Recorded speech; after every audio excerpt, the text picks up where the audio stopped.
प्रदोष व्रत को जो आप श्रवण कर रहे हैं उसको जरा ध्यान से सुनिएगा। सबसे पहले स्नान ब्रह्म मुहूर्त का, सुबह का, उसके बाद में फिर आसन पर बैठकर भगवान की भक्ति को धारण करना, शंकर का अनुमोदन करना, शिव भक्ति में डूबे रहना, शंकर का स्मरण करना, शंकर के नाम का स्मरण करते रहना। ये प्रदोष का मूल तत्व। महाराज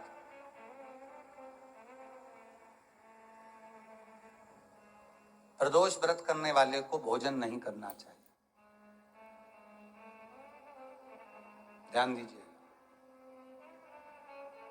फलाहार करो, उसमें भी नमक का सेवन मत करो। प्रदोष व्रत में नमक का सेवन वर्जित होता है। कारण क्या कारण होता है? उसका एक कारण माना गया है, नमक की वर्जितता। जिस समय पर एक नगर में एक ब्राह्मणी रहती थी, बहुत भाव से सुनिएगा, प्रदोष व्रत नमक को त्यागने का भाव। प्रदोष व्रत की किताब में भी मिल जाएगा आपको, आप पढ़ेंगे तो सुना होगा आपने। नगर में उसका पति नहीं था, छोटा सा बालक एक साथ में रहता, छोटा सा बालक। अब ब्राह्मण के घर की धर्म पत्नी है,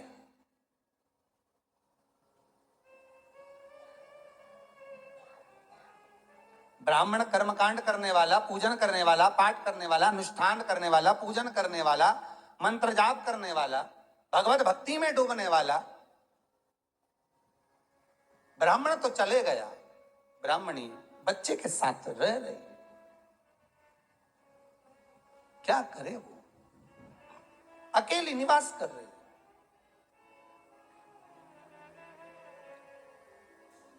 अकेली रह रही। और ब्राह्मणी बच्चे के साथ भ्रमण करती रहती, घूमती।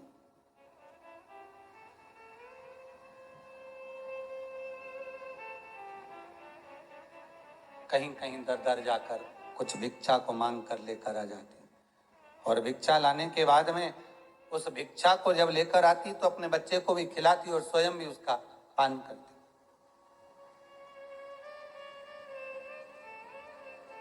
एक दिन ब्राह्मणी भ्रमण करते करते प्रदोष काल के समय पर शिव मंदिर में प्रवेश करी। प्रदोष काल के समय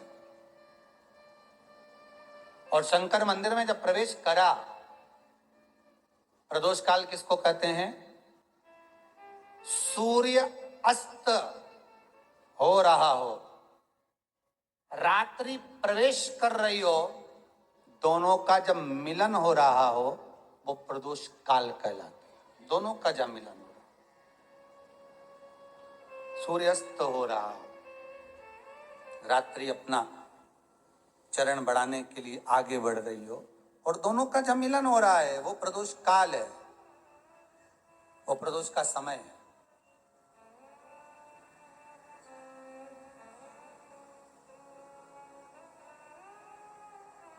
ब्राह्मणी मंदिर में प्रवेश कर रही।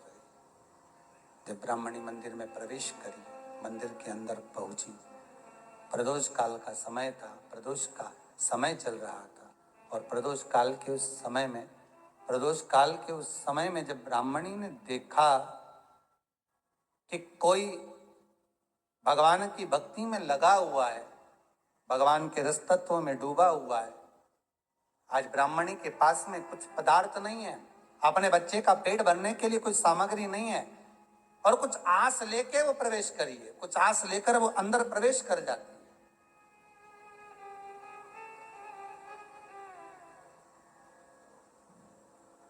कोई ऋषि की पत्नी, कोई ब्राह्मण जन की अर्धांगिनी उस प्रदोष के समय पर शंकर का अभिषेक पूजन कर रही थी, भगवान शिव की आराधना कर रही थी, भगवान की भक्ति में डूबी हुई थी। भोला सब दुख का